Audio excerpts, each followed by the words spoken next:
Welcome to bKash IQ. খুব দুর্দান্ত একটা স্কলারশিপ তোমাদের সামনে উপস্থিত করা হয়েছে, যার নাম হচ্ছে বিদ্যাধন স্কলারশিপ 2026 সালে। এটা কিন্তু অ্যাপ্লিকেশন স্টার্ট হয়ে গেছে, আর এর লাস্ট ডেট হচ্ছে 20 জুলাই। যথেষ্ট পরিমাণে সময় আছে, তোমরা সবাই কিন্তু এখানে অ্যাপ্লাই করতে পারবে।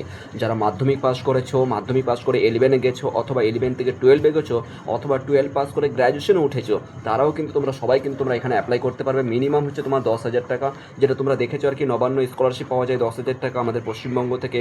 তার পাশাপাশি স্কলারশিপ পাওয়া যায় আমাদের স্বামী বিবেকানন্দ, 12,000 টাকা পাওয়া যায় প্রতি বছরে।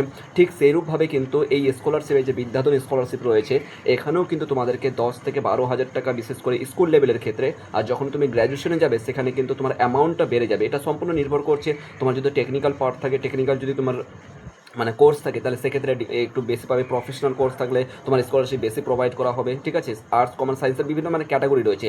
সমস্ত কিছু আজকের এই ক্লাসের মধ্যে বা আজকের এই ভিডিওর মধ্যে উপস্থিত করতে চলেছি। তোমরা কীভাবে অ্যাপ্লাই করবে, কোথা থেকে অ্যাপ্লাই করবে, A to Z কিন্তু ডিটেলস ইনফরমেশন আজকে বিদ্যাধর স্কলারশিপের ব্যাপারে তোমাদের সামনে প্রোভাইড করতে চলেছি। সো ক্লাস শুরু করার বা ভিডিও শুরু করার আগে একটা কথা বলবো, যারা নতুন ভিজিট করেছো আমাদের বিকাশ আইকিউতে, অবশ্যই সাবস্ক্রাইব করে নেবে। ছোটো ভাই বোন হিসেবে রিকোয়েস্ট করলাম। আর সাবস্ক্রাইব করতে কোনো পয়সাও লাগে না, জাস্ট একটা ক্লিক করতে হয়। ঠিক আছে, অল দ্য বেস্ট সবাইকে। চলো স্টার্ট করা যাক।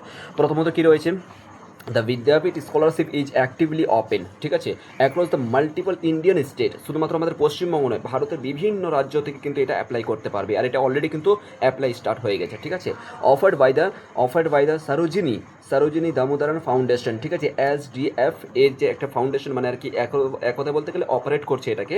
কি বলছে, দিস মেরিট কাম মিনস, এটা তোমরা দেখেছো আর কি, স্বামী বিবেকানন্দর ক্ষেত্রে মেরিট মিনস আর কি অ্যাপ্লাই করতে হয়। ঠিক আছে, তো প্রোগ্রাম হচ্ছে কি, অ্যাওয়ার্ড হচ্ছে আপ টু 10,000। ওকে, 10,000 পার ইয়ার কথা বলছে ফর ক্লাস 11 এবং 12। যদি ক্লাস 11 এবং 12-এর ক্ষেত্রে তুমি যদি মাধ্যমিক পাস করে, এক কথাই মাধ্যমিক পাস করার পর তুমি ক্লাস 11-এ উঠেছো, অথবা 11 পাস করে উচ্চ মাধ্যমিকে ক্লাস 12-এ উঠেছো, সেক্ষেত্রে কিন্তু তোমার 12,000, ক্লাস 12 এবং 11-এর জন্য 10,000 টাকা করে প্রতি বছরে, এই যে পার ইয়ারলি বলা আছে। ঠিক আছে, এক নম্বর কথা। এরপর ঠিক আছে, with potential reward up to 75,000 per year during higher education. দেখো বলে দেওয়া আছে, যারা হায়ার এডুকেশন আছো 75 পর্যন্ত কিন্তু এর ইনক্রিজ হতে পারে। এই স্কলারশিপটা সম্পূর্ণ নির্ভর করছে তোমার কোর্স কী টাইপের মতন আছে, কোর্সের উপর নির্ভর করছে। ঠিক আছে, চলো আরও একটু ডিটেলস আমরা দেখতে চলেছি। কী রয়েছে, তুমি যদি দেখো, তুমি বা তোমরা যদি আর কি মাধ্যমিক পাস করেছো, তাহলে এই আজকের ভিডিওটা শুধুমাত্র মাধ্যমিক পাস এখানে কথা বলা হয়েছে, কিন্তু ইতিপূর্বে যেটা আমরা দেখলাম, এখানে মাধ্যমিক, উচ্চ মাধ্যমিক, তার পাশাপাশি তোমার গ্র্যাজুয়েশন, পোস্ট গ্র্যাজুয়েশন, তার পাশাপাশি বিএড, MA, ঠিক আছে, প্রফেশনাল কোর্স রয়েছে, পলিটিক্যাল যে কোর্সগুলো রয়েছে, সেই সমস্ত পলিটেকনিক্যাল যে কোর্সগুলো রয়েছে, IITর যে কোর্সগুলো রয়েছে বা ITIর যে কোর্সগুলো রয়েছে, সবাই কিন্তু এখানে অ্যাপ্লাই করতে পারবে। ঠিক আছে, এখানে কি মেধাভিত্তিক আর্থিক এটা প্রোভাইড করা হয়। ঠিক আছে, মেধাবী কিন্তু আর্থিক সমস্যায় পিছনে পড়ে থাকা, যে তোমার সমাজের মধ্যে যারা আর কি টাকার অর্থের কারণে পড়তে পারে না, সেক্ষেত্রে তাদেরকে বিশেষ করে বিদ্যাধর স্কলারশিপটা প্রোভাইড করা হয়। ঠিক আছে, এটা একটা বলতে গেলে বেসরকারি স্কলারশিপ। ঠিক আছে, কিন্তু খুব গুরুত্বপূর্ণ সহকারে এটা কিন্তু পাওয়া যায়। ঠিক আছে, এই দেখো, সরোজিনী দামোদরন ফাউন্ডেশন SDFC এর পক্ষ থেকে কিন্তু এই স্কলারশিপটা প্রোভাইড করা হয়, বিশেষ করে মেধাবী ছাত্রছাত্রীদেরকে প্রোভাইড করা হয়। এই স্কলারশিপ উচ্চ মাধ্যমিকের স্তরে সমস্ত পড়ুয়াদেরকে মিনিমাম আর কি 20,000 টাকা, 10,000 টাকা, এবং সর্বোচ্চ আর কি 20,000 টাকা। কোথায়, ইসের ক্ষেত্রে, কলেজের ক্ষেত্রে, যারা বিএ পাস করছো, উচ্চ মাধ্যমিক পাস করে যারা বিএতে ভর্তি হচ্ছে আর কি, তাদের ক্ষেত্রে। ঠিক আছে, এরপরে 75,000 যে বললাম, 75,000, অর্থাৎ এটা হচ্ছে তোমার পলিটিক্যাল এই প্রফেশনাল কোর্সের ক্ষেত্রে। ঠিক আছে, বা টেকনিক্যাল কোর্সের ক্ষেত্রে এটা প্রোভাইড করা হয়। নর্মাল যে কোর্স, অর্থাৎ তুমি পাস কোর্স হও অথবা তোমার অনার্স হও না কেন, এই মতন যদি থাকে, তাহলে সেক্ষেত্রে তোমাকে 20,000 টাকা পর্যন্ত প্রোভাইড করা হবে প্রতি বছরে। কিন্তু যখন প্রতি বছর ধরে রাখো, ফার্স্ট ইয়ারে পেয়ে গেলে দ্বিতীয় ইয়ারের জন্য আবার ফের অ্যাপ্লাই করতে পারবে। সব কিছু বলছি, ওয়েবসাইট পর্যন্ত তোমাদেরকে এখানে প্রোভাইড করবো। ঠিক আছে, এই বৃত্তিটি শুধুমাত্র আর্থিকভাবে পিছিয়ে পড়া সমস্ত মেধাবী ছাত্রছাত্রীরা কিন্তু এটা অনুভব বা করতে পারবে, নিতে পারবে আর কি, যারা নিজেদের পড়াশোনা সম্পূর্ণ করতে চায়। এর জন্য প্রয়োজনীয় কী কী ডকুমেন্ট লাগবে একটুখানি জেনে নেওয়া যায়। 10ম শ্রেণীর যে মার্কশিট রয়েছে, ক্লাস 11-এ যারা অ্যাপ্লাই করছে, ক্লাস 11-এর জন্য 10ম শ্রেণীর মার্কশিট লাগবে। আর যারা ক্লাস 11 থেকে 12-এ আসছো, তাহলে 12-এর যে মার্কশিটটা তোমাদেরকে প্রোভাইড করা হয়েছে স্কুল থেকে, সেটা আর কি প্রোভাইড করতে হবে। অথবা 12 থেকে যখন গ্র্যাজুয়েশনে যাচ্ছে, ওই একটা জাস্ট আমি প্রসেস লিখে দিয়েছি এখানে তোমাদেরকে, যেরূপভাবে ওদেরকে ইনস্ট্রাকশন দেওয়া হয়েছে, সেরূপভাবে তুমি 1 by 1 কিন্তু তুমি দিতে পারো। ধরে রাখো তুমি এখন অনার্সের জন্য বা তোমার গ্র্যাজুয়েশনের জন্য তুমি অ্যাপ্লাই করছো, তার মানে তোমাকে HSC মার্কসটা দিতে হবে, তাই না? ওটা একটু দেখে নেবে। এবার যদি কেউ পোস্ট গ্রাজুয়েশন বা এম এর জন্য কেউ অ্যাপ্লাই করছে, তার মানে গ্রাজুয়েশনের মার্কশিটটা দিতে হবে এই মতন করে। পরিবারের আয়ের প্রমাণপত্র, এটাকে ইনকাম সার্টিফিকেট, এটাকে ভিডিও ইনকাম সার্টিফিকেট বের করতে হবে। এখানে তোমার পঞ্চায়েত ইনকাম সার্টিফিকেট চলবে না, ঠিক আছে। আর তোমরা দেখেছো আর কি স্বামী বিবেকানন্দ স্কলারশিপ পাওয়ার জন্য কিন্তু কী করতে হয়, আমাদের ভিডিও ইনকাম সার্টিফিকেট লাগে, ঠিক আছে। তো এটা কিন্তু মাস্ট তোমরা জানিয়ে রাখবে যে ভিডিও ইনকাম সার্টিফিকেট কিন্তু তোমাদেরকে বের করতে হবে, ঠিক আছে। এরপরে কী রয়েছে যে পরিচয়পত্র, যেমন কী রয়েছে তোমার আধার কার্ড রয়েছে, মাধ্যমিকের অ্যাডমিট, আধার কার্ড তো লাগবেই, মাধ্যমিকের অ্যাডমিট কার্ডও তোমাকে কিন্তু কম্পালসারি এখানে আপলোড করতে হবে। প্রতিবন্ধী এই প্রতিবন্ধ কথা দিয়ে তোমার সার্টিফিকেট রয়েছে, যারা আর কি হ্যান্ডিক্যাপ তাদের ক্ষেত্রে কিন্তু এটা লাগবে, যদি আর কি না থাকে, মানে যদি থাকে আর কি, আর যদি না থাকে তো এটা দরকার নেই, ঠিক আছে। যদি তুমি সব ঠিকঠাক থাকো নো প্রবলেম, ঠিক আছে, তাহলে সেক্ষেত্রে তোমার কোনো অসুবিধা নেই। এরপর কি যে পাসপোর্ট সাইজ রঙিন ছবি দিতে হবে, ঠিক আছে, হোয়াইট ছবি দিলে হবে না, বৈধ মোবাইল নাম্বার ইমেল আইডি দিয়ে কিন্তু এটা রেজিস্ট্রেশন করতে হবে। রেজিস্ট্রেশন কোথা থেকে করতে হবে স্যার? রেজিস্ট্রেশন সম্পূর্ণ কিছু অনলাইনের মাধ্যমে প্রসেস, এই যে দেখতে পাচ্ছ এই ওয়েবসাইটের মাধ্যমে আমি নিজে ভিজিট করেছি, ঠিক আছে, আমি নিজে দেখেছি আর কি, ওই ওয়েবসাইটে সমস্ত কিছু আমি দেখেছি, যে তোমাদের অ্যাপ্লিকেশন চালু আছে, অ্যাপ্লাই নাও বলে অপশন পেয়ে যাবে ওখানে, সমস্ত কিছু কিন্তু এখানে ইত্যাদি এখানে আলোচনা করা রয়েছে, সমস্ত কিছু প্রসেস এখানে তুমি নিজে থেকে আর কি নিজের ফোন থেকে অ্যাপ্লাই করতে পারবে, ঠিক আছে।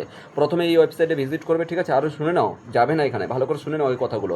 প্রথম অফিসিয়াল ওয়েবসাইটে, এটা হচ্ছে তোমার অফিসিয়াল ওয়েবসাইটে গিয়ে অ্যাপ্লাই নয় বাটনে ক্লিক করবে, তার পাশে দেখবে নিচে বিভিন্ন নোটিফিকেশন, বিভিন্ন স্কলারশিপ রয়েছে, বিভিন্ন নিচের দিকে দেখবে স্টেপ বাই স্টেপ এরকম, ঠিক আছে, ওয়ান বাই ওয়ান এই মতন করে দেখবে, এই মতন করে রাখানো আছে, ঠিক আছে, প্রত্যেকটা ওয়েবসাইটে বা লিঙ্ক করলেও রাখা আছে এই মতন করে, আমি নিজে ভিজিট করেছি, ঠিক আছে। এরপর কি হচ্ছে, নাম, মোবাইল নাম্বার, আইডি দিয়ে রেজিস্ট্রেশন প্রথম করলে পাসওয়ার্ড তৈরি করতে হবে। এরপর লগ ইন, মানে পাসওয়ার্ড যখন তৈরি করবে সঙ্গে সঙ্গে একটা তোমার ফোনে একটা ইসের ওই কী বলে জানো, মানে অ্যাপ্লিকেশন আইডি তৈরি হয়ে তোমার ফোনে অটোমেটিকলি আর কি চলে আসবে, তোমার ফোন এবং ইমেলে কিন্তু অ্যাপ্লিকেশন আইডি চলে আসবে তোমার কাছে, অ্যাপ্লিকেশন আর পাসওয়ার্ড, ওটা দিয়ে আবার লগ ইন করতে হবে, তারপরে কিন্তু ফর্মটা ফিল আপ করা যাবে, ঠিক আছে। লগ ইন করার জন্য কিন্তু তারপর নথিপত্র, ছবি আপলোড, ডকুমেন্ট সমস্ত কিছু কিন্তু আপলোড করতে হবে, ঠিক আছে। সব শেষে ভালোভাবে তথ্য যাচাই করে কিন্তু ফাইনাল সাবমিট করে দিবে তোমাকে অটোমেটিকলি। কিন্তু দেখো সিলেকশন কীভাবে করা হয়, নির্বাচন প্রক্রিয়া কী হচ্ছে এখানে, নির্বাচন প্রক্রিয়া হচ্ছে যে আবেদনকারীকে অনলাইন আবেদন করতে হবে, অনলাইন টেস্ট দিতে হবে একটা, ঠিক আছে, যেটা হচ্ছে ইন্টারভিউর মাধ্যমে কিন্তু বাছাই করা হবে, ঠিক আছে। কী হচ্ছে তোমার ধরে রাখো, কথার কথা বলছি, ভালো করে বুঝো আগে, ধরে রাখো তুমি এখন মাধ্যমিক পাস করেছো, তাহলে মাধ্যমিকে যে তোমার সাবজেক্টগুলো ছিল ওই সাবজেক্টের বেস করে কিন্তু একটা ওরা অনলাইন টেস্ট নেবে, তোমাকে কোথাও যেতে হবে না, ঠিক আছে, বাড়িতে বসেই কিন্তু। এক নম্বর কথা, তুমি বই দেখে টেস্ট দিতে পারো, বা তুমি মানে পাশে ফোন খুলে তুমি টেস্ট দিতে পারো, ওটা কোনো যায় আসে না, ঠিক আছে। তোমাকে কিন্তু একটা অনলাইন টেস্ট দিতে হবে, একটা অনলাইন ইন্টারভিউ হবে, ঠিক আছে।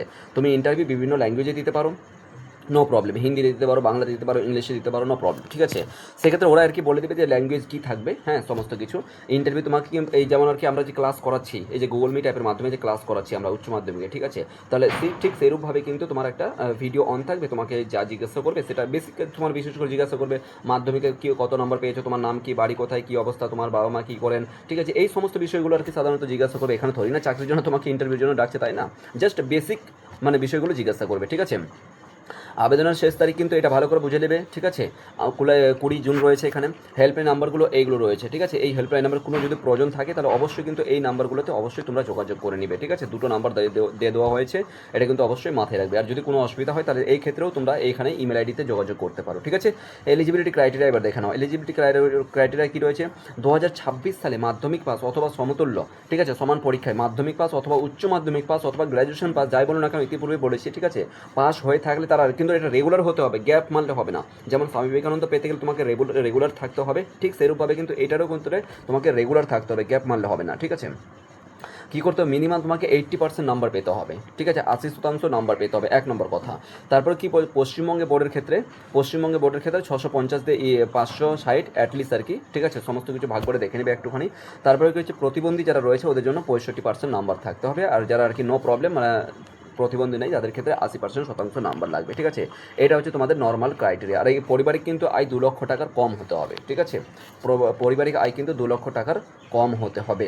এবং দ্বিতীয় কথা, এবার কথার কথা বলছি, ধরে রাখো তোমার নেই, ঠিক আছে, তোমার নেই 80%, বা তোমার ধরে রাখো 79 হচ্ছে, কথার কথা বলছি জাস্ট আর কি, সেই ক্ষেত্রে তুমি তো অ্যাপ্লাই করতে পারছো না, তাহলে তোমার ভাই রয়েছে, তোমার দিদি রয়েছে, বা তোমার ধরে রাখো তোমার ছোটো ভাই বোন বা যারা মাধ্যমিক পাস করে উচ্চ মাধ্যমিক এই 11-এ ভর্তি হচ্ছে, ঠিক আছে, ওদের সঙ্গে ভিডিওটা তাহলে শেয়ার করে দাও, ওরা অ্যাপ্লাই করতে পারবে। দেখো তোমার হাত দিয়ে যদি কারো উপকার হয়ে যায় তাহলে এটা তো অবশ্যই পুণ্যের কাজ, তাই না। তো অবশ্যই কিন্তু ভিডিওটাকে শেয়ার করে দেবে, যদি তোমার না থাকে, আর যদি তোমার থাকে তো কংগ্রাচুলেশনস, তোমাকে অবশ্যই অ্যাপ্লাই করবে, প্রয়োজনীয় তথ্যগুলো সমস্ত কিছু দিবে, ঠিক আছে। এই ওয়েবসাইটটা দেখে নাও একটুখানি, এই যে ওয়েবসাইটটা, ঠিক আছে, VIDI, ঠিক আছে, বিদ্যাধন ORG রয়েছে, www, এটা লিখবে, ঠিক আছে, এটা লিখবে গুগলে, সমস্ত কিছু চলে আসবে। আমি নিজে ভিজিট করেছি, দেখেছি, সব কিছু ভেরিফাই করেছি, সব ঠিকঠাক আছে, ঠিক আছে, এখানে অ্যাপ্লাই করতে পারো, ঠিক আছে। অল দ্য বেস্ট সবাইকে, থ্যাংক ইউ সো মাচ, পরবর্তী ভিডিওতে দেখা হচ্ছে।